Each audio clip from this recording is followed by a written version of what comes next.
सवाल है represent each of the following irrational number और नंबर लाइन। अभी फिलहाल एक ही है, अभी और देंगे, है ना। √2 है, फिर से आगे भी है, तो यहाँ पे ये नहीं बोला कि फॉलोइंग लिखे हुए एक ही दिए हुए हैं, है ना, और भी आएगा। हाँ तुम बोलो, इससे पहले हम बता दिए, ठीक है ना। चलो, तो यहाँ पे √2 है, अभी और भी हमारे सामने आएगा, ठीक है। देखो, √2 को रिप्रेजेंट करने का ना एक स्पेशल केस है, और लगभग वही में सेम है, समझ गए क्या है केस, जरा देखो यहाँ पे। अच्छा याद करो, तुम लोग पढ़े होगे पाइथागोरस थ्योरम, कोई बता सकता है पाइथागोरस थ्योरम क्या है? पाइथागोरस थ्योरम क्या है आयुषी? यही कुछ था, x² = b², ऐसे चलेगा काम। h, हाँ हाँ, प्लस p², बस हो गया, है ना। चलो देखो यहाँ सुनो पहले ध्यान से, उसके बाद हम लोग √2 को हम लोग रिप्रेजेंट करेंगे अपने नंबर लाइन पे, ठीक है ना। देखो, पाइथागोरस थ्योरम किस लिए नाम पड़ा? क्योंकि एक इंसान थे जिसका नाम कुछ पाइथा करके कुछ था, है ना, हाँ नाम था। तो उन्होंने कहा कि यदि आपको किसी भी राइट ट्रायंगल के हाइपोटेनस को निकालना है ना, सुनो पहले मेरे बात को ध्यान से, यदि आपको किसी भी राइट ट्रायंगल के हाइपोटेनस को निकालना है ना, तो आप क्या कीजिए, एक यूनिट बेस ले लीजिए और एक यूनिट इसका परपेंडिकुलर ले लीजिए। एक यूनिट का मतलब हो सकता है 1 सेंटीमीटर, 1 मीटर, 1 किलोमीटर, यूनिट के हिसाब से। छोटा लेना चाहें सेंटीमीटर ले लीजिए, और छोटा लेना चाहें और छोटा ले सकते हैं, मिलीमीटर ले सकते हैं आप, समझ गए। बड़ा लेना चाहो किलोमीटर ले लो, बस होना चाहिए एक यूनिट, ठीक। आगे एक यूनिट आप ये ले लीजिए, यूनिट में हमारा कुछ भी हो सकता है, सेंटीमीटर, मीटर, कुछ भी। चलो इसको रहने ही दो फिलहाल, ये हो गया। तो उन्होंने कहा ना कि यदि आपको हाइपोटेनस निकालना है ना, तो हम आपको एक फॉर्मूला दे रहे हैं। क्या फॉर्मूला है? वो फॉर्मूला है h² = p² + b²। हाइपोटेनस का स्क्वायर, परपेंडिकुलर का स्क्वायर प्लस बेस का स्क्वायर, ठीक ना। हमको ये निकालना है, हाइपोटेनस निकालना है। हमेशा याद रखना, राइट एंगल के सामने वाला हमारा क्या होता है? हाइपोटेनस होता है, ठीक ना। और वही हमारा राइट ट्रायंगल का सबसे बड़ा साइड भी होता है, ये याद रखना, ठीक ना। तो हाइपोटेनस का स्क्वायर बराबर परपेंडिकुलर का स्क्वायर कितना है हमारा? 1 है, तो 1 का स्क्वायर प्लस b भी हमारा 1 है, तो 1 का स्क्वायर। और आपको मालूम है कि 1 का स्क्वायर हमारा 1 ही होता है ना। उसके बाद फिर 1 + 1 2 होता है, ठीक है ना। चलो आगे फिर h बराबर √2 होता है, h बराबर √2 होता है। लेकिन एक और बात यहाँ पे है, जब भी हमेशा याद रखना, जब भी स्क्वायर = के उधर जाता है, जब भी वो रूट में बदलता है ना, तो वो दो साइन एक साथ लेके चलता है, एक प्लस का और एक माइनस का। बात समझ रहे हो? यहाँ पे √2 प्लस में भी हो सकता है और √2 माइनस में भी हो सकता है, ठीक ना। लेकिन हम लोग समझने के लिए अधिकतर लेते क्या है? प्लस में लेते हैं। तो आप लोग भी वही करेंगे, ठीक है ना। जब इसका जरूरत पड़ेगा प्लस माइनस का, तो वहाँ पे हम लोग देख लेंगे। लेकिन फिलहाल अभी आप √2 का जो वैल्यू है ना, वो प्लस लेके चलेंगे, सॉरी हाइपोटेनस का जो वैल्यू है वो प्लस में लेके चलेंगे, ठीक है। कोई डाउट इसमें अब? तो ये जो रूट आया है ना √2, ये रूट हमारा 2 किसको बता रहा है? हाइपोटेनस को बता रहा है ना। और सवाल में वही लिखा हुआ है कि इसी √2 को आप नंबर लाइन पे रिप्रेजेंट करके हमको बताइए। तो कैसे करेंगे रिप्रेजेंट? जैसे अभी हम लोग इसको करेंगे वैसे ही सारे नंबर को करेंगे, ठीक है ना। चलो कैसे रिप्रेजेंट करेंगे, देखो यहाँ पे सबसे पहले तो आपको एक नंबर लाइन खींचना है। सबसे पहले इसका सॉल्यूशन, एक नंबर लाइन खींचो।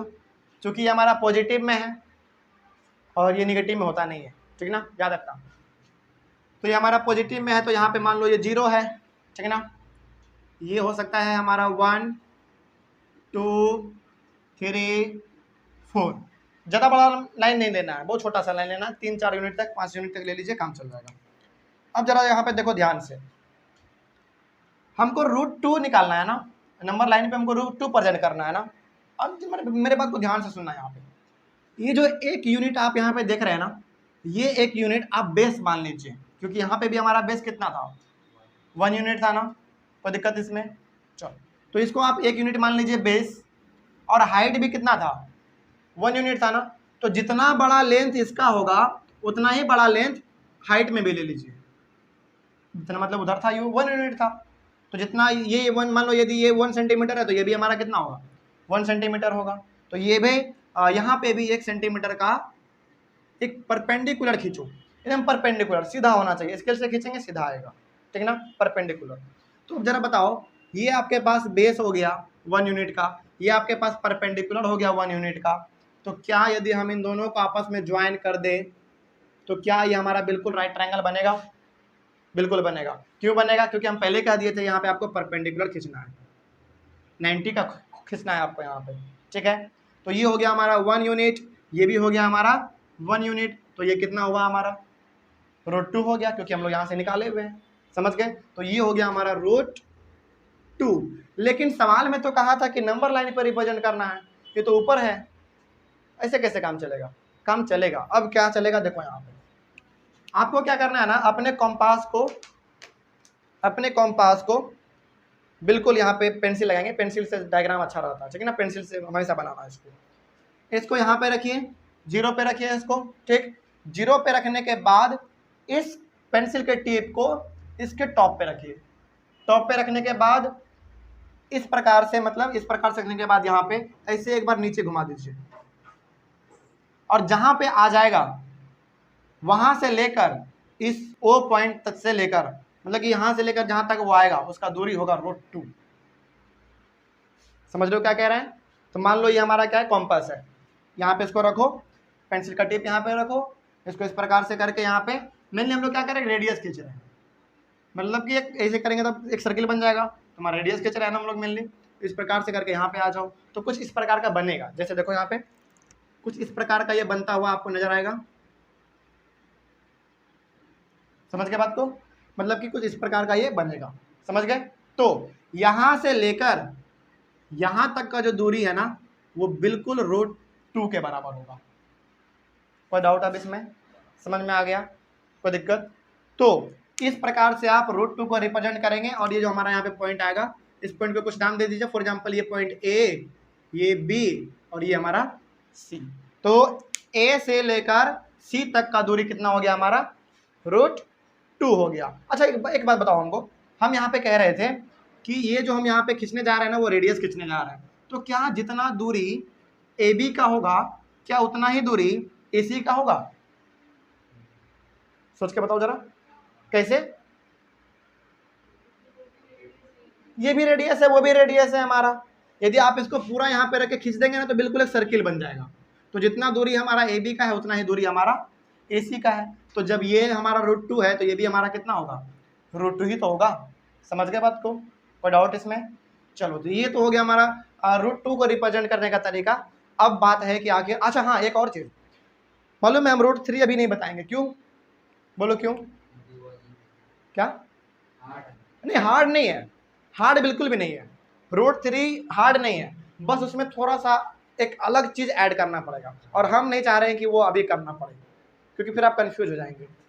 समझ रहे बात को, हम एक अलग क्लास में उसको हम बताएंगे, जैसे √3 हो गया, √6 हो गया, फिर से और भी आगे है, उसको हम लोग एक अलग क्लास में बताएंगे। लेकिन जो एक प्रकार का सवाल बन सकता है ना उसको हम एक साथ बता देते हैं, बता दें। चलो, √3 अभी फिलहाल नहीं बताएंगे। चलो अब जरा बताओ हमको, √2 हो गया, नहीं बता रहे, इसके पीछे भी कारण है, ऐसा ही नहीं कि बताएंगे ही नहीं, बताएंगे, बस उसमें थोड़ा सा ट्रिक अलग है और कुछ नहीं है। बस अभी फिलहाल ये करो कि जो इस एक प्रकार से बन सकता है एक ही तरीके से, उसको बनाते हुए चलो, ठीक है ना। चलो, हम नहीं चाह रहे कि तुम कंफ्यूज हो जाओ, है ना। चलो, तो √2 हो गया, √3 अभी नहीं बताएंगे। अब √4, क्या √4 को रिप्रेजेंट करने की जरूरत है क्या, नहीं, उसका तो वैल्यू एग्जैक्ट हमारे पास 2 है, तो आप उसको आप आराम से कर सकते हैं, है ना।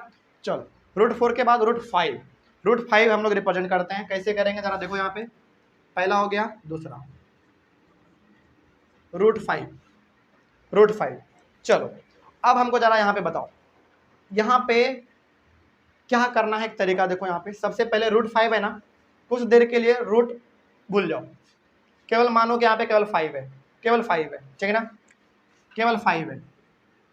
5 को दो ऐसे नंबर में तोड़ो, 5 को दो ऐसे नंबर में इसको तोड़ो, या तो दोनों का परफेक्ट स्क्वायर रूट होना चाहिए या तो दोनों में से किसी एक का होना चाहिए। हम क्या कह रहे हैं, हम कह रहे हैं 5 को ऐसे दो नंबर में तोड़ो जिसका दोनों या तो परफेक्ट स्क्वायर हो जाए या तो दोनों में से कोई एक का परफेक्ट स्क्वायर हो।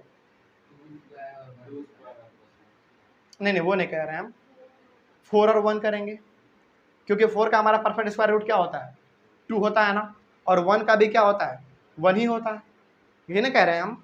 तो यदि हम 5 को इसके नियरेस्ट स्क्वायर रूट हमको खोजना है, नियरेस्ट सबसे नजदीक वाला, ठीक है ना। तो एक हमको मालूम चल रहा है 4 और एक चल रहा है हमारा 1, कोई दिक्कत इसमें।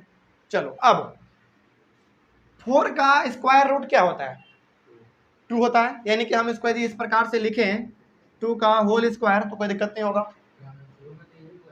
क्या नहीं, वो तो फिर स्क्वायर रूट हो गया, तो 4 का परफेक्ट स्क्वायर रूट हमारा क्या होगा, 2 होगा। समझ रहे हो बात को। देखो परफेक्ट स्क्वायर रूट और स्क्वायर रूट में थोड़ा सा बस फर्क है। 2 का हमारा स्क्वायर रूट यदि स्क्वायर है तो क्या होगा, हमारा 4 होगा, लेकिन यदि 4 का परफेक्ट स्क्वायर बोला जाए तो 2 होगा। समझे। चलो तो इसको हम लोग ऐसे लिख सकते हैं, तो 1 को भी हम लोग इस प्रकार से लिख सकते हैं, लिख सकते हैं ना, कोई दिक्कत इसमें। चलो अब एक काम करो, ऐसा इतना हो गया, अब एक राइट ट्रायंगल बनाओ। क्या बनाओ, एक राइट ट्रायंगल बनाओ। एक राइट ट्रायंगल बनाओ, जैसे यहाँ पे देखो राइट ट्रायंगल बनाए, और चलो बेस को मान लो, बेस को आप 1 भी मान सकते हैं, यहाँ पे 1 है तो यहाँ पे 2 है तो 2 भी मान सकते हैं। फिलहाल हम लोग यहाँ पे इसको 2 यूनिट मान दे रहे हैं, ठीक है ना, और इसको हम लोग 1 यूनिट मान दे रहे हैं। अब जरा पाइथागोरस थ्योरम लगाओ तो, पी स्क्वायर यानी कि 1 का स्क्वायर, 1 का स्क्वायर प्लस बी स्क्वायर यानी कि 2 का स्क्वायर। चलो एच स्क्वायर बराबर 1 प्लस 4, एच स्क्वायर बराबर 5 है ना, एच बराबर √5 आ गया, √5, कोई दिक्कत इसमें। और यही जो हमारा हाइपोटेनस का वैल्यू आया है √5, इसी √5 को हमको रिप्रेजेंट करना है किस पे, नंबर लाइन पे। हम क्या बताना चाह रहे हैं, ध्यान से सुनना मेरे बात को। सबसे पहले जो √5 में दिया हुआ है ना, रूट में कोई भी सवाल दिया रहे कुछ देर के लिए रूट को भूल जाओ, कुछ देर के लिए रूट को भूल जाओ। आप उस नंबर को दो ऐसे ऐसे नंबर में तोड़ो जिसका कि परफेक्ट स्क्वायर होना चाहिए, या तो दोनों हो जाए या तो दोनों में से कोई एक का हो जाए, ठीक है ना। तो यहाँ पे इसका भी परफेक्ट स्क्वायर होता है 2, इसका भी 1 होता है हमारा, ऐसे तोड़ दिए। तो यहाँ पे जो आपको 2 देखने को मिल रहा है और यहाँ पे जो आपको 1 देखने को मिल रहा है, एक राइट ट्रायंगल बना के एक को बेस मान लो, एक को परपेंडिकुलर मान लो, फिर जब पाइथागोरस थ्योरम लगाओगे ना तो √5 बिल्कुल आ जाएगा, और इसी √5 को हमको रिप्रेजेंट करना है किस पे, नंबर लाइन पे करना है। समझ गए। चलो आगे बढ़ते हैं, फिर इसको कैसे बनाएंगे हम लोग, सवाल ये है। देखो अब यहाँ पे ध्यान से, ये हमारे पास नंबर लाइन है, यहाँ पे O है, यहाँ पे 1 है, यहाँ पे 2 है और यहाँ पे 3 है, ठीक है। चलो बेस पे हमको कितना स्टेप जाना है जरा देखो तो, 2 स्टेप जाना है ना, तो 2 स्टेप पहले ही चले जाओ, बेस पे 2 स्टेप पहले ही चले जाओ।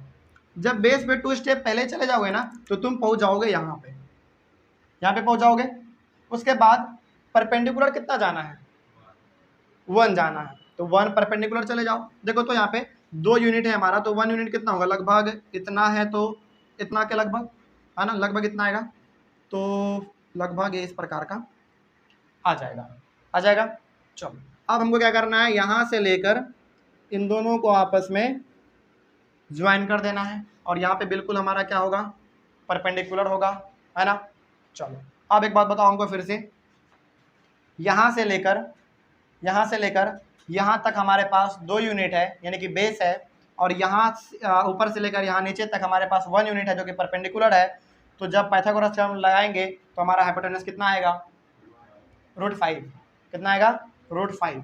अब जरा बताओ हमको, अब एक बात बताओ हमको फिर से, जब हमारा यहाँ से लेकर यहाँ तक पूरा रेडियस है, और रेडियस तो हमारा साथ सेम होता है सर्किल का, जब यहाँ से लेकर यहाँ तक हमारा √5 है, तो क्या यहाँ से लेकर यहाँ √5 नहीं होगा, होगा ना, बिल्कुल होगा, लेकिन यहाँ तक नहीं होगा, थोड़ा सा हमको जब बनाना पड़ेगा तो वो सीधा थोड़ी ना आएगा, तो थोड़ा सा तिरछा भागेगा। तो वही चीज़ हमको करना है, फिर से अपने कंपास को रख के यहाँ से इस प्रकार से कुछ, हाथ तो नहीं पहुँच पा रहा, लेकिन इस प्रकार से कुछ नीचे कर देना है ना, कुछ इस प्रकार का बनेगा। देखो यहाँ पे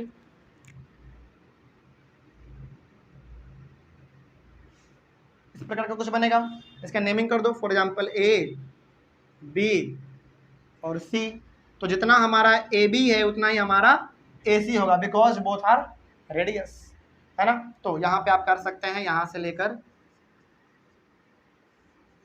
√5। कोई डाउट अब किसी में, किसी को भी कोई समस्या समझ में आ रहा है, कोई दिक्कत इसमें? चलो आगे बढ़ते हैं फिर। उसके बाद फिर एक और सवाल लेते हैं तुम लोगों के लिए, जितना भी एक प्रकार का सवाल बन सकता है ना वो हम आज बता दे रहे हैं, ठीक ना। और जो थोड़ा सा उटपटांग टाइप का है उसको हम एक अगले क्लास में देख लेंगे। चलो उसके बाद फिर √5 हो गया, √8 करते हैं, √8। चलो √8 करते हैं, जरा देखो तो यहाँ पे √8 के लिए पहला हो गया, दूसरा हो गया, यहाँ पे तीसरा कर लो।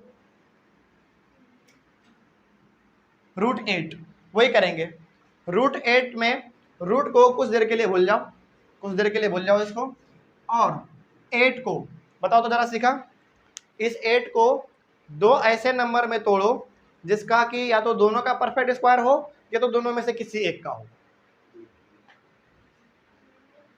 सोच के बताओ हमको, √8 है ना हमारे पास, √8 को दो ऐसे नंबर में तोड़ो जिसका या तो दोनों का परफेक्ट स्क्वायर हो या तो दोनों में से किसी एक का परफेक्ट स्क्वायर हो। कौन सा होगा? 4 और 4, क्योंकि दोनों का हमारा परफेक्ट स्क्वायर है, 4 और 4। चलो आगे करते हैं फिर। तो इसको हम लोग 4 और इसको भी 4, ठीक है। और इसका भी हमारा कितना होता है, 2 का पावर हम लोग 2 लिख सकते हैं इसको, इसका भी हम लोग 2 का पावर 2 लिख सकते हैं, ठीक है। चलो अब फिर से एक राइट ट्रायंगल बना लो, राइट ट्रायंगल बनाओ। राइट ट्रायंगल बनाने के बाद चलो इसको मान लो 2, इसको मान लो 2, दोनों की, क्योंकि दोनों तो सेम ही है ना। इसका निकालोगे हाइपोटेनस तो क्या निकलेगा हमारा, h स्क्वायर बराबर p स्क्वायर, हमारा कितना है 2 है, ये भी हमारा 2 है, तो 2 का स्क्वायर प्लस 2 का स्क्वायर, ठीक है।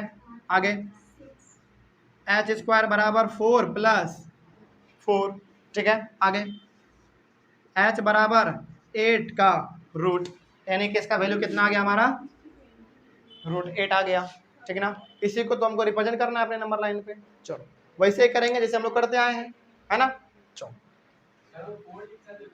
कहाँ पे, ये वाला वही तो लिखे हुए हैं, ये लिखो या फिर ये लिखो, बात तो सेम है ना, बात तो सेम है। चलो एक नंबर लाइन पहले हम लोग बना लेते हैं यहाँ पे।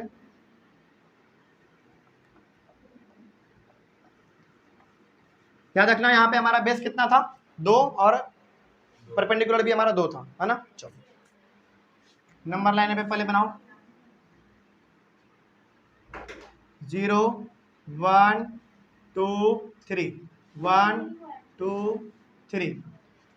बेस कितना था, 2 यूनिट, 2 यूनिट ले लो यहाँ पे, सबसे पहले यहाँ पे आ जाओ, 2 यूनिट, ठीक है। और परपेंडिकुलर कितना था, वो भी 2 यूनिट था, यानी कि जितना इधर है उतना ही हमको ऊपर जाना पड़ेगा ना। चलो तो लगभग ये हमको लगता है वो लगभग इतना आएगा, है ना, लगभग इतना आ जाएगा। ये बिल्कुल परपेंडिकुलर होना चाहिए, यानी कि बिल्कुल सीधा होना चाहिए, ठीक है। दोनों तो मिला देंगे हम लोग, है ना, मिला दिए। तो जब ये भी हमारा 2 है, ये भी 2 है, तो ये कितना होगा हमारा, √8 होगा, है ना, √8 होगा। अब फिर से कंपास को रख के आपको इस प्रकार से नीचे लेके आना है ना। और जब नीचे लेके आओगे, अच्छा ये मिट गया, जब नीचे लेकर आओगे तो ये कुछ इस प्रकार का बनेगा, है ना। तो जब ये √8 है तो ये भी हमारा कितना होगा, √8 होगा। कुछ नेमिंग कर दो इसका, for example A B C। कोई डाउट? तो ये हमारा रिप्रेजेंट हो गया नंबर लाइन पे। चलो अच्छा, एक होमवर्क, तुम अभी होमवर्क नहीं है फिलहाल, अभी क्लास में तुम लोग बनाओगे, ठीक है। √8 हो गया, √10 बना के दिखाओ तो हमको, √10। कोई दिक्कत नहीं है, कंपास नहीं है तो हाथ से बनाओ, अच्छा कंपास नहीं है, मेरे पास है। तो पहले तुम बना लेना फिर उसको देता हूँ। चलो पढ़ो इसको। अरे कंपास से भी जरूरत नहीं है, कंपास से घर में बनाना। अभी फिलहाल हमको फ्री हैंड से बना के दिखाओ, यानी कि हाथ से बना के दिखाओ। हाँ बस यही हम यही जानना चाह रहे हैं। ठीक है, बनाओ जल्दी फटाफट एकदम 2 मिनट के अंदर बना के दिखाओ तो जल्दी। इसको बाद में कॉपी करना है ये सब, पहले हमको √10 वाला बना के दिखाओ जल्दी। बनाओ, समझ में आ गया तो कॉपी नहीं करना, नहीं समझ में आया तो कॉपी कर लो। समझ में आया ये? चलो इसको जल्दी बना के दिखाओ हमको।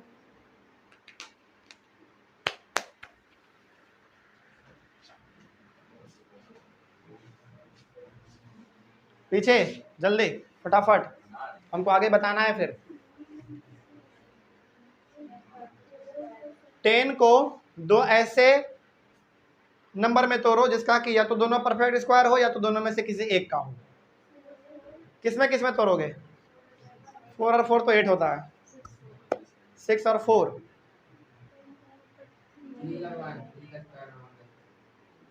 देखो नियरेस्ट जाओ, सबसे नियरेस्ट सबसे नियरेस्ट 9 और 1 नहीं हुआ क्या? 9 और 1 करो, 9 और 1 करो, सबसे नियरेस्ट जाओ, सबसे अच्छा रहता है वो, है ना। तो 10 के सबसे नजदीक क्या है हमारा? 9 है, फिर एक 1 तो है ही। खैर हालांकि इसमें 6 और 4 भी हो सकता है ना, लेकिन उतना हमको नहीं जाना, हमको सबसे नियरेस्ट जाना है, वो सबसे आसान रहता है। चलो बनाओ जल्दी इसको, देखो फटाफट।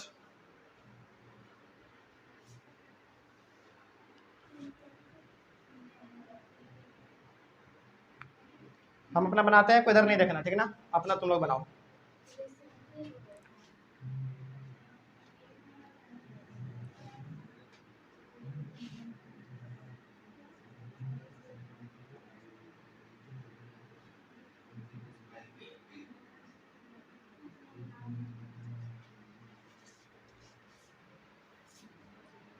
इसको चेंज करेंगे तो 9 आएगा, और 9 का परफेक्ट स्क्वायर होता है 3, तो हमको बेस में लेना पड़ेगा 3 यूनिट, यानी कि यहाँ तक लेना पड़ेगा हमको। फिर होता है 1 का स्क्वायर रूट परफेक्ट स्क्वायर तो 1 ही होता है, तो 1 स्टेप यहाँ पे ले लेंगे हम लोग, लगभग यहाँ पे, है ना, कुछ इस प्रकार से। देखिए 10 आता है तो इसका हो जाएगा हमारा 9 और 1, 9 का 3 का स्क्वायर और इसका 1 का स्क्वायर, तो 3 यूनिट हम लोग इधर ले लेंगे। नहीं तुम लोग को इधर नहीं देखना है, तुम लोग को नहीं। अच्छा ठीक है, सॉरी फिर 1, उसके बाद फिर इसको मिला देना है इसमें, और मिला देने के बाद ये हमारा हो जाएगा √10, और ये हो जाएगा हमारा, चूँकि ये है तो इसको हम लोग नीचे मिलाएंगे, तो यहाँ से लेकर यहाँ तक हो गया हमारा। इसका नेमिंग कर दो ABC, बन गया? हो गया सबका? लड़कियों तुम लोगों का हुआ? हो गया सी? सीखा? आयुषी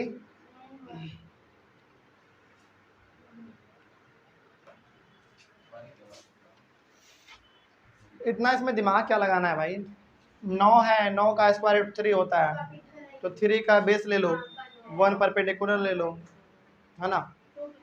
देखो एक तुमको हिंट फिर से बता दे रहे हैं यहाँ पे, जो सबसे बड़ा नंबर दिखे ना उसको बेस मान लो, मतलब इसमें से इन दोनों में से जो सबसे बड़ा दिखे ना उसको बेस मान लो। हाँ 3 लेंगे ना, 9 का परफेक्ट स्क्वायर हमारा क्या होता है? 3 होता है,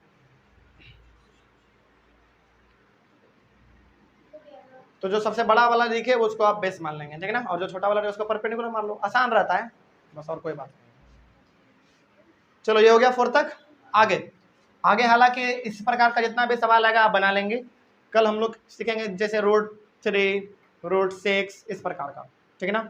चलो एक होमवर्क और है, होमवर्क है 5वें नंबर में √17, आप इसको बना के लेकर आएंगे। √17, अच्छा जरा हमको बता दो कोई, इसको कैसे कैसे 2 नंबर में तोड़ेंगे?